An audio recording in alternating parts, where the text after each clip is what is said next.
आप सभी का बहुत बहुत स्वागत है। आप देख रहे हैं इंडिया डेली। आपके साथ मैं हूं शिवम दत्त मेहता और मेरे साथ है मेरी सहयोगी। नमस्कार, मैं हूं आपके साथ गीतू चौहान और हमारे इस खास बुलेटिन में हम आपको दिखाएंगे देश दुनिया की तमाम अहम खबरें, वो भी एकदम अलग अंदाज में। बड़ी और अहम खबरों के साथ हम आपको बताएंगे देश का मूड आम आदमी के लिए जरूरी बात। बिल्कुल। इसके अलावा गुड मॉर्निंग इंडिया में आप देखेंगे सोच की बात, जहां हम आपको बताएंगे वो खबर जो सबसे ज्यादा चर्चा में है, जो देश में बहस का मुद्दा बनी हुई है। बिल्कुल, और फिर बात होगी दुनिया की, जहां हम आपको दिखाएंगे दुनिया की तमाम बड़ी खबरें। तो आइए शुरू करते हैं आपका खास बुलेटिन गुड मॉर्निंग इंडिया। बिल्कुल। इस बुलेटिन में सबसे पहले बात करेंगे पीएम मोदी की, जो आज से दक्षिण अफ्रीका की 3 दिन के दौरे पर जाएंगे। जोहान्सबर्ग में होने वाले G20 शिखर सम्मेलन में वहां वो हिस्सा लेंगे। ये दौरा भारत के लिए ही नहीं बल्कि वैश्विक राजनीति के लिए भी काफी अहम है। पीएम मोदी G20 के सभी 3 सत्रों को संबोधित कर सकते हैं और कई देशों के राष्ट्राध्यक्षों के साथ द्विपक्षीय बैठकें भी करेंगे। बिल्कुल, और देखिए दूसरी खबर में बात करेंगे दिल्ली में लगातार बढ़ रहे प्रदूषण की। दिल्ली की हवा लगातार जहरीली होती नजर आ रही है और कई इलाकों में AQI 400 के पार चल रहा है, जो बेहद गंभीर श्रेणी में आता है। और ऐसे में कई लोगों को सांस लेने में तकलीफ जैसी समस्या भी सामने आ रही है। बिल्कुल। और तीसरी खबर में बात फरीदाबाद की आतंकी यूनिवर्सिटी अल फलाह पर जांच एजेंसियों के बाद देखिए फरीदाबाद पुलिस ने भी शिकंजा कस लिया है। एसीपी वरुण दहिया के नेतृत्व में अल फलाह की जांच के लिए SIT का गठन किया गया है, जो दिल्ली ब्लास्ट के लोकल कनेक्शन की भी जांच करेगी। यानी अल फलाह वो यूनिवर्सिटी है जहां पर कई आतंकी डॉक्टर्स जो हैं वहां से निकल कर आए थे। वो खुद को बचाने का प्रयास भी कर रहे थे, लेकिन जब इसको खंगाला गया तो पता लगा कि भाई इनके तार बहुत पीछे तक जुड़ते हुए नजर आ रहे हैं। फाइनेंशियल फ्रॉड ये करते थे। बिल्कुल, और देखिए चौथी और आखिरी खबर में बात करेंगे दिल्ली में 16 साल के स्कूली बच्चे के सुसाइड मामले में बड़ा एक्शन लिया गया है। शौर्य पाटिल छात्र के खुदकुशी मामले में सेंट कोलंबस स्कूल के प्रिंसिपल के अलावा 3 और टीचर्स को सस्पेंड कर दिया गया है। जिन शिक्षकों पर यह कार्रवाई हुई है उस सभी का नाम शौर्य ने अपने सुसाइड नोट में लिखा था। शौर्य ने इन सभी पर टॉर्चर का आरोप लगाया था। बिल्कुल, तो ये आरोप भी लगाया गया था। अब चलिए आगे बढ़ते हैं, शुरुआत करते हैं, रुक करते हैं पहली खबर का। प्रधानमंत्री नरेंद्र मोदी आज से दक्षिण अफ्रीका की यात्रा पर रवाना हो गए हैं। इस दौरान वो 21 से 23 नवंबर तक जोहान्सबर्ग में होने वाली G20 शिखर सम्मेलन में हिस्सा लेंगे। बता दें कि ये G20 शिखर सम्मेलन दक्षिण अफ्रीका में पहली बार होने जा रहा है। और वहीं इससे पहले नवंबर 2023 में नई दिल्ली में हुए G20 शिखर सम्मेलन के दौरान भारत ने ग्लोबल साउथ की पुरजोर वकालत करते हुए दक्षिण अफ्रीका को इस शिखर सम्मेलन का सदस्य बनवाया था। ऐसे में दक्षिण अफ्रीका में पहले G20 शिखर सम्मेलन में पीएम मोदी की दमदार मौजूदगी ग्लोबल साउथ में नया कूटनीतिक इतिहास लिखती हुई नजर आई। बिल्कुल। विदेश मंत्रालय ने एक प्रेस कॉन्फ्रेंस के माध्यम से पीएम मोदी की जोहान्सबर्ग यात्रा का विवरण साझा किया है। विदेश सचिव सुधाकर दलेला ने प्रधानमंत्री नरेंद्र मोदी की दक्षिण अफ्रीका यात्रा को लेकर बताया कि वो 21 से 23 नवंबर 2025 तक जोहान्सबर्ग की यात्रा पर रहेंगे। वो दक्षिण अफ्रीका के राष्ट्रपति के निमंत्रण पर G20 शिखर सम्मेलन में हिस्सा लेंगे। बिल्कुल, और वहीं सचिव ने कहा है कि पहला मौका है जब G20 शिखर सम्मेलन अफ्रीकी महाद्वीप की भूमि पर हो रहा है और इसलिए इस बार पूरी दुनिया की निगाहें अफ्रीका के विकास मुद्दों और ग्लोबल साउथ के सरोकारों पर होंगी। बिल्कुल। उन्होंने याद दिलाया कि 2023 में भारत की G20 अध्यक्षता के दौरान ही अफ्रीकी संघ को G20 का स्थायी सदस्य बनाया गया था। ये भारत की कूटनीतिक सफलता का एक बहुत बड़ा उदाहरण है, जिससे अफ्रीका जो है, अफ्रीकी संघ भी जो है वो लाभान्वित हुआ था इससे। बिल्कुल, और वहीं देखिए दलेला ने कहा कि 2023 में भारत ने बेहद सफल G20 अध्यक्षता की थी और अब दक्षिण अफ्रीका की अध्यक्षता में होने वाले इस सम्मेलन में भारत ये पहले सुनिश्चित करना चाहता है कि हमारे द्वारा शुरू की गई प्राथमिकताएं और पहल आगे भी यूं ही जारी रहें। बिल्कुल। G20 सम्मेलन में पीएम मोदी होंगे शामिल और G20 एक ऐसा मंच जहां पर कई अहम मुद्दों पर चर्चा हो सकती है। और साउथ अफ्रीका अगर बात की जाए, दक्षिण अफ्रीका भी की अगर बात की जाए, तो उनके लिए भी जो है वो बेहतरी की बात आप यहाँ पर समझ सकते हैं। और दलीला ने यह भी कहा था कि 2023 में भारत ने बेहद सफल G20 अध्यक्षता की थी। तो भारत के पास अध्यक्षता थी 2023 की अगर बात की जाए, और अब दक्षिण अफ्रीका की अध्यक्षता में होने वाली इस सम्मेलन में भारत ये सुनिश्चित तो करेगा ही कि हमारे द्वारा जो प्राथमिकताएं शुरू की गई हैं और जो पहल हमने शुरू की है वो आगे भी जारी रहेंगी। तो वसुधैव कुटुंबकम की भावना के साथ हम चलते हैं और दक्षिण अफ्रीका जैसे देश जो पहले काफी इग्नोर किए जाते थे और अब उनको भी इस मेन धर्रे में लाया जा रहा है, इस मेन आप समझ लीजिए मेन स्ट्रीम में लाने का प्रयास किया जा रहा है। और G20 शिखर सम्मेलन की मेजबानी करना ये बहुत बड़ा एक अचीवमेंट के तौर पर बिल्कुल। होता है, बहुत बड़े उपलब्धि के तौर पर इसको माना जाता है। और भारत का इसमें साथ होना ये संदेश है कि भाई हर उभरते हुए देश के साथ हम खड़े हैं, जो बिल्कुल। भी उभरना चाहता है, आगे निकलना चाहता जी। है। और ये देखिए कि पीएम मोदी आज से ही दक्षिण अफ्रीका की इस यात्रा पर रवाना भी हो गए हैं और इस दौरान वो 21 से 23 नवंबर तक जोहान्सबर्ग में होने वाले इस G20 शिखर सम्मेलन में हिस्सा लेंगे। तो बता दें कि ये जो G20 शिखर सम्मेलन है ये दक्षिण अफ्रीका में पहली बार होने जा रहा है और क्योंकि पहली बार है तो देखना होगा किस तरह वहां पर मेजबानी होती है। हालांकि बहुत पॉजिटिव रिएक्शंस भी सभी के सामने आ रहे हैं। वहीं इससे पहले अगर हम बात करें नवंबर 2023 की, तो नई दिल्ली में हुए G20 शिखर सम्मेलन के दौरान भारत ने ग्लोबल साउथ की पुरजोर वकालत की थी और दक्षिण अफ्रीका को इस शिखर सम्मेलन का सदस्य बनवाया था। और ऐसे में अब ये सम्मेलन बेहद खास होने जा रहा है। क्या कुछ इसमें से निकल कर आएगा शिवम, सभी पर इसकी निगाहें रहेंगी। वो देखना होगा। तो अंतर्राष्ट्रीय जगत से जुड़ी हुई लेकिन भारत से जुड़ी हुई खबर थी, इसलिए हमने आपको इसको बताया, साझा किया। अब आगे बढ़ते हैं, अगली खबर का भी रुख करना है। बात करेंगे दिल्ली की और साथ साथ प्रदूषण का क्या हाल है। देखिए दिल्ली एनसीआर में सांसों पर संकट गहराता जा रहा है, बड़ी मुश्किल है यहाँ पर। राजधानी में धुंध की मोटी परत छाए रहने के साथ हवा जो है बृहस्पतिवार को भी खतरनाक स्थिति में बनी रही। कई इलाकों में एयर क्वालिटी इंडेक्स, इसको AQI कहा जाता है, वो 400 के पार पहुंच गया। ऐसे में कई लोगों को सांस लेने में तकलीफ जैसी समस्याएं जो होती हैं गीतू, उसका सामना करना पड़ा और बहुत ज्यादा प्रदूषण है। बिल्कुल, और 400 के पार होना अपने आप में गंभीर श्रेणी में आता है। तो देखिए दिल्ली की वायु गुणवत्ता गुरुवार को गंभीर कैटेगरी के करीब रही है और औसत AQI 391 दर्ज किया गया है। वहीं 15 से ज्यादा निगरानी केंद्रों में AQI 400 से ज्यादा दर्ज किया गया है। और देखिए ये पूरे आंकड़े सामने आए हैं शिवम, ऐसे में समझना होगा कि किस तरह से जो दिल्ली और NCR की वायु है वो खतरनाक स्तर पर पहुंच चुकी है। अब देखिए जो पोल्यूशन कंट्रोल बोर्ड है यानी CPCB के अनुसार दिल्ली के 38 चालू केंद्रों में से 18 ने गंभीर श्रेणी में AQI दर्ज किया है। आप सोचिए अगर 38 में से 18 का गंभीर श्रेणी में यहाँ पर AQI दर्ज होना सामने आता है तो बहुत बेहद चिंता के विषय है। चिंतन भी करो, चिंता भी करो, दोनों करो, क्योंकि इनमें चांदनी चौक है, इसमें DTU है, बवाना है, आनंद विहार है, मुंडका है, नरेला है, वजीरपुर केंद्र जो है वो शामिल है, जहाँ 400 से ऊपर AQI दर्ज किया गया। 400 से ऊपर मतलब आपको आंखों में जलन होगी, आपको सांस लेने में दिक्कत होगी।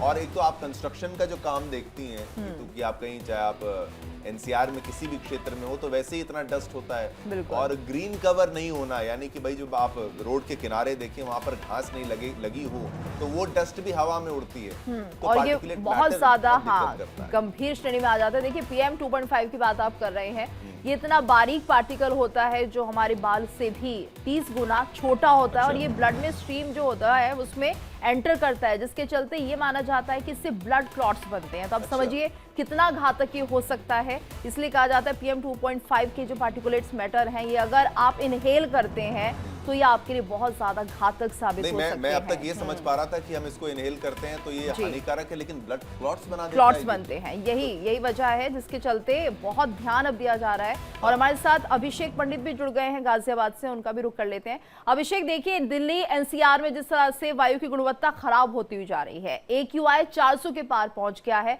राहत कुछ मिल नहीं रही है। अभी अगर आज के मौजूदा हालात की हम बात करें, क्या कुछ स्थिति है? मैं आपको बता दूं दिल्ली NCR में जिस तरीके से प्रदूषण लेवल और स्मोक की चादर ने जो जिस तरीके से अपना रूप दिखा रखा है, जगह जगह से तस्वीरें भी देख सकते हैं हम।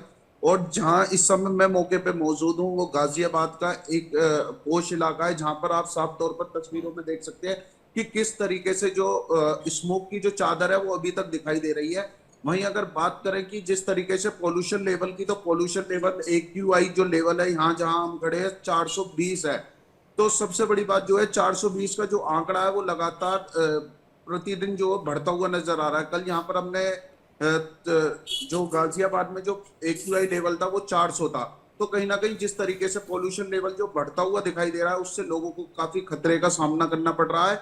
वहीं जिस तरीके से मॉर्निंग वॉक पर जो लोग निकलते थे वो भी मॉर्निंग वॉक पर निकलना बंद हो गया और जो पार्क हैं वो सभी खाली पड़े हुए हैं, क्योंकि लोग जो जहरीली हवा से बचने के लिए अपने घरों में जो है ज्यादा से ज्यादा रह रहे हैं। वहीं जो प्रशासन है वो भी लगातार लोगों से जो जागरूकता अभियान भी चला रहा है और लोगों से अपील भी कर रहा है। उनका साफ तौर पर कहना है कि जब जरूरी काम हो तभी घर से बाहर निकले, नहीं तो ना निकले। N95 मास्क को यूज करें ज्यादा से ज्यादा और अपने स्वास्थ्य पर सबसे ज्यादा ध्यान दें। वहीं अगर बात की जाए बच्चों की, तो बच्चों के स्कूल भी ऑनलाइन चालू कर दिए गए हैं। 5वीं क्लास तक के बच्चों का उन्हें साफ तौर पर अभिभावकों से गाजियाबाद जिलाधिकारी ने साफ तौर पर कहा कि उन्हें बच्चों को स्कूल ना भेजा जाए क्योंकि उनकी सबसे पहले स्वास्थ्य है। तो इसे लेकर ऑनलाइन के तर्ज पर जो स्कूलों में बच्चों को जो पढ़ाई कराई जा रही है, वहीं अगर पॉल्यूशन लेवल की बात करें तो गाजियाबाद विकास प्राधिकरण ने एक टीम गठित की गई है और लगातार जो है जो साइड चलती हैं उन पर काफी बड़ा जुर्माना करते हुए नजर आ रहे हैं और 5 लाख रुपए तक का जो जुर्माना है वो किया गया है। अगर दूसरी बार भी अगर वो जो भी गाइडलाइंस है उन्हें अगर ग्राफ 3 को प्रॉपर अगर नहीं मानते तो उसके बाद उनके खिलाफ एफआईआर दर्ज करने का भी आदेश जारी किया जाएगा। ऐसा लगातार जो है विकास प्राधिकरण के अधिकारियों का साफ तौर पर कहना है। और जिस तरीके से पोल्यूशन लेवल जो लगातार बढ़ रहा है उससे लेकर जो सरकार शासन प्रशासन है वो भी चिंता में है और बिल्कुल। लोग लेकिन अभिषेक, चिंता से क्या होगा? हैं। कोई कदम उठाने पड़ेंगे शासन प्रशासन को, तभी ये माना जाएगा कि कुछ इंप्रूवमेंट इस हवा की गुणवत्ता में हो रहा है। सिर्फ चिंता करने से कुछ नहीं होगा। दूसरा, ये N95 मास्क की आप जो बात कर रहे हैं, इस मास्क को लगाने से कहा जा रहा है PM 2.5 के जो पार्टिकल्स हैं वो भी एंटर नहीं करते हैं। लेकिन क्या इसके लिए प्रशासन की तरफ से कुछ सुविधाएं दी जा रही है कि कहीं फ्री में इस मास्क को डिस्ट्रीब्यूट किया जा रहा हो या कुछ कम रेट्स पे ये दिए जा रहे हो? जी, लगातार जिस तरीके से पोल्यूशन लेवल बढ़ा है तो कहीं ना कहीं जो N95 मास्क है उसकी जो मेडिकलों पर कीमत है वो लगातार बढ़ती हुई नजर आई है और लगातार जो मास्क है वो लोग जो ले रहे हैं और यूज भी कर रहे हैं। मगर शासन प्रशासन द्वारा अपील की जा रही है, अभी तक कोई फ्री में डिस्ट्रीब्यूशन मास्क का अभियान अभी नहीं चलाया है। यानी कि शायद ऐसा मेडिकल लगता है स्टोर कि आने वाले, वाले अभिषेक आप जो बात कह रहे हैं उससे ये समझ में आ रहा है कि मेडिकल स्टोर वाले समझ गए कि भाई अभी बिक्री हो रही है, लोग ले रहे हैं, तो फिर इस मौके का फायदा क्यों ना उठाया जाए। और ये भी बहुत चिंता का विषय है, ये नहीं होना चाहिए, इससे भी बचना चाहिए। बहुत बहुत धन्यवाद अभिषेक पूरी जानकारी हमारे साथ साझा करने के लिए। लेकिन एक बार फिर से दर्शकों आपको हम थोड़ा सा अवगत कराएं, जैसे कि गीतू ने भी बताया कि पार्टिकुलेट मैटर 2.5 जो होता है PM 2.5 जिसको कहते हैं, सूक्ष्म कण होते हैं, बहुत छोटे होते हैं, श्वास के जरिए आपके अंदर चले जाते हैं। हमारा प्रयास आपको डराना नहीं है, इसके उपाय आपको भी ढूंढने, हम भी मदद करते हैं इसमें, लेकिन ये बेहद खतरनाक स्थिति में है। इसीलिए मैं कहता हूं N95 नहीं तो कम से कम कोई मास्क तो लगाना आप स्टार्ट करें। एक सिंपल सस्ता मास्क भी आता है, उससे शुरुआत, कुछ तो उससे फर्क पड़ेगा। मैं ही नहीं कहता कि बहुत ज्यादा, लेकिन कुछ तो उससे फर्क पड़ेगा। और इस सीने में जलन होती है, लगातार खांसी होती है, सांस लेने में तकलीफ होना, फेफड़ों में सूजन होना, अस्थमा के दौरे, हृदय रोग तक, यानी हार्ट डिजीज हो जाएगा। क्योंकि देखिए ये बात कही जा रही थी कि अगर ये आप इनहेल कर लेते हैं, जो कि बहुत आसान है, इसलिए कहा जाता है कि अगर आप ऐसा करते हैं तो ये सबसे ज़्यादा आपके ब्लड को क्लॉट करता है। यानी आपको ब्लड प्यूरिफाई करने के लिए जो तमाम चीज़ें हैं उनका भी सेवन करना चाहिए। और मास्क तो खैर अब बहुत ज़रूरी हो चुका है इस वक्त, तो क्या सावधानी रखें, सुबह शाम बाहर निकलने से भी बचें। कुछ ऐसी सावधानियां जिनसे आप बच सकते हैं। AQI 300 हो तो बाहर ना निकले, N95 का जो मास्क है वो ज़रूर पहने और बच्चों को कम से कम अंदर रखें, एयर प्यूरिफायर का इस्तेमाल करें। लेकिन उसको मुझे लगता है ज़्यादा मैनेज अगर सरकार की तरफ से किया जाए तो ज़्यादा बेहतर होगा, क्योंकि फिर अब ना आप बच्चों को रोक पाते हैं, ना फिर आपको भी काम पर बाहर जाना होता है। इसलिए और सख्ती से इस पूरे जितने भी रिस्ट्रिक्शंस हैं उनको लागू किया जाना बेहद आवश्यक है। आगे बढ़ते हैं, अगली खबर का भी रुख करना है। दिल्ली ब्लास्ट के बाद जांच एजेंसियों के निशाने पर आई फरीदाबाद की अल-फलाह यूनिवर्सिटी पर शिकंजा कस गया है। फरीदाबाद पुलिस ने भी ACP क्राइम वरुण दहिया के नेतृत्व में SIT जो है वो गीतू वो बना दी है। बिल्कुल। और देखिए ये टीम जो है दिल्ली ब्लास्ट के लोकल कनेक्शन की जांच करेगी, तो वहीं मनी लॉन्ड्रिंग और टेरर फंडिंग के आरोपों के बारे में तथ्यों को जानने के लिए ईडी ने गिरफ्तार चेयरमैन जावेद अहमद सिद्दीकी को यूनिवर्सिटी कैंपस लाने की तैयारी की है, जिससे कि फंडिंग और गलत तरीके से स्टूडेंट से ली जा रही फीस को लेकर जानकारी ली जाएगी। तो 3 दिन पहले जम्मू कश्मीर में आरोपी जसीर बिलाल वानी के पिता की ओर से आग लगाकर सुसाइड करने के बाद नेशनल इन्वेस्टिगेशन एजेंसी ने अपनी जांच स्ट्रैटेजी अब बदल दी है और अब टारगेटेड लिंक वाले व्यक्ति पर फोकस किया जाएगा। यानी बिना पुख्ता सबूत के किसी को भी 1 घंटे से ज्यादा नहीं रोका जा रहा। तो अल-फलाह यूनिवर्सिटी के 200 से ज्यादा डॉक्टर और स्टाफ की जांच चल रही है। एजेंसियां कैंपस पर अस्थायी कमांड सेंटर स्थापित कर चुकी हैं। बिल्कुल। और 1000 से ज्यादा लोगों से पूछताछ हुई है। कई संदिग्धों ने मोबाइल डेटा डिलीट किया है, जिसकी रिकवरी हो रही, तो डिलीट आप क्यों कर रहे हैं? यानी बहुत बड़ा नेटवर्क हो सकता है। हालांकि जांच एजेंसियां ज्यादा जानकारी शेयर नहीं कर रही हैं और ये दिक्कतों का सामना जो है वो करना पड़ता है गीतू कि भाई अब आपको बचाना भी है देश को, आपको लोगों से जांच भी करनी है और आपको समाज को भी ये दिखाना है कि नहीं हम किसी को प्रताड़ित भी नहीं करें, लेकिन हमें इन्वेस्टिगेशन तो करनी पड़ेगी। उसमें थोड़ी दिक्कत का सामना सभी को करना पड़ता है, लेकिन जरूरी है क्योंकि बहुत बड़ा ब्लास्ट यहाँ पर हुआ था। अधिक जानकारी के लिए हमारे सहयोगी रजनीश शर्मा लगातार हमारे साथ ऐसे मुद्दों पर संपर्क साधते हैं। लेकिन रजनीश, अब कहां तक पहुंची है पूरी जांच पड़ताल, अगर यूनिवर्सिटी की भी बात की जाए और जांच पड़ताल जो बाकी लोगों से की जा रही है जिन पर शक है? रजनीश, देखिए शुभम, एक तो जो फरीदाबाद एसआईटी ने जो क्राइम ब्रांच के नेतृत्व में एक एसआईटी की टीम का गठन किया, इसमें वरुण दहिया जो एसीपी क्राइम है उनके नेतृत्व में इस एसआईटी का गठन किया है, जो अल्फला यूनिवर्सिटी के तमाम जो लोकल जो कॉन्टैक्ट्स हैं, लोकल लिंकेजेस हैं, उनकी तलाश करेगी। इसके अलावा मनी लॉन्ड्रिंग की जांच भी वो करेगी। अब बात आती है कि अल्फला यूनिवर्सिटी वाले मामले में या दिल्ली ब्लास्ट को लेकर जो अल्फला यूनिवर्सिटी का नाम सामने आया था, उसमें अभी तक कार्रवाई क्या हुई है? अभी तक की कार्रवाई में माफ कीजिएगा, आमिर राशिद अली, जासिर बिलाल गिवानी, डॉक्टर मुजम्मल शाकिल गड़ई, डॉक्टर आदिल अहमद राधर, शाहीन साहिद और मुफीद इरफान अहमद वगाया, ये 6 लोगों को अभी तक जो है एनआईए ने गिरफ्तार कर दिया। इसके अलावा जो जवाद है, जो अल्फला यूनिवर्सिटी का चांसलर है, उसको ईडी ने गिरफ्तार किया था मनी लॉन्ड्रिंग के मामले में। जैसा कि जो है सामने आया था जांच में कि नाक की जो एक्रेडिटेशन है उसको वो फर्जी जो अपडेट बताकर उसने ये अपनी वेबसाइट पे डाला था, ताकि लोग जो है उसकी यूनिवर्सिटी में एडमिशन ले। और इसके चलते उसने 415 करोड़ रुपए जो है वो मनी लॉन्ड्रिंग के जरिए इकट्ठा किए थे। इसके अलावा जो विदेशी फंडिंग आई थी वो अलग चीज है। इसके अलावा तमाम दूसरे लिंकेजेस की इस समय ईडी और एनआईए जांच कर रही है। अभी तो ईडी ने गिरफ्तार किया है जवाद को। आगे मुझे लगता है कि जिस तरीके से टेरर फंडिंग या फिर जो आतंकी वारदातों के लिंकेज जो खंगाल रही है एनआईए, मुझे लगता है कि आने वाले दिनों में एनआईए भी जवाद को गिरफ्तार कर सकती है। बिल्कुल रजनीश, और बताया ये भी जा रहा है 1000 से ज्यादा लोगों से, संदिग्धों से पूछताछ की जा चुकी है, मोबाइल डाटा रिकवर किया जा रहा है, क्योंकि कुछ जगह ये भी देखने को आया कि जो मोबाइल डाटा है, जो व्हाट्सएप की चैट्स हैं, वो डिलीट करने की कोशिश की गई। देखिए ये बहुत सामान्य प्रक्रिया होती है कि जब भी इस तरीके की वारदातें या कोई भी क्राइम जब होता है तो आरोपी से जुड़े हुए लोग तमाम उन सबूतों को नष्ट करने की या उन सबूतों को मिटाने की कोशिश करते हैं जिनके जरिए वो पकड़े जा सके। जवाद के मामले में भी आपने देखा होगा कि ऐसा ही मामला कल आया था।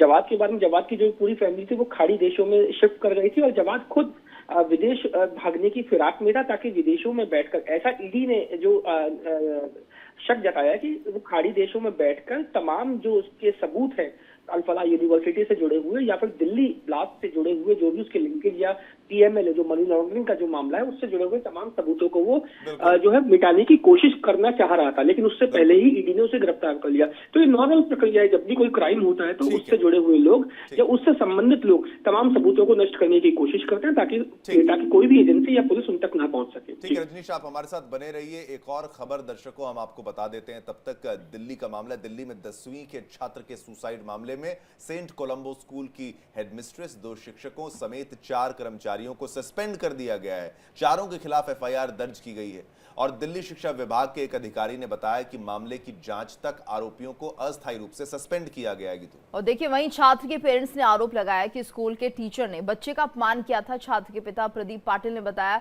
कि 18 नवंबर को स्कूल में स्टेज पर डांस प्रैक्टिस के दौरान उनका बेटा फिसल कर गिर गया था, तब एक शिक्षक ने उसे डांट दिया। बेटे के रोने पर एक और शिक्षक ने कहा, रो लो जितना रोना है, मुझे फर्क नहीं पड़ता। 16 साल के छात्र ने राजेंद्र नगर मेट्रो स्टेशन से कूदकर सुसाइड कर लिया था। उसके माता पिता ने प्रिंसिपल, कोऑर्डिनेटर और 2 शिक्षकों पर एफआईआर दर्ज कराई है। उनका आरोप है कि स्कूल लगातार मानसिक दबाव डालता था। शौर्य का घर दिल्ली के राजेंद्र नगर में है। पिता प्रदीप पाटिल का ज्वेलरी का काम है। वो 18 नवंबर को अपनी मां के इलाज के लिए कोल्हापुर गए हुए थे। उन्होंने बताया कि बेटा रोज की तरह सुबह 7:15 पर स्कूल गया था। दोपहर 2:45 पर कॉल आया कि वो मेट्रो स्टेशन से गिर गया है। उसे पास के बीएल के अस्पताल ले जाया गया, लेकिन डॉक्टर्स ने उसे मृत घोषित कर दिया।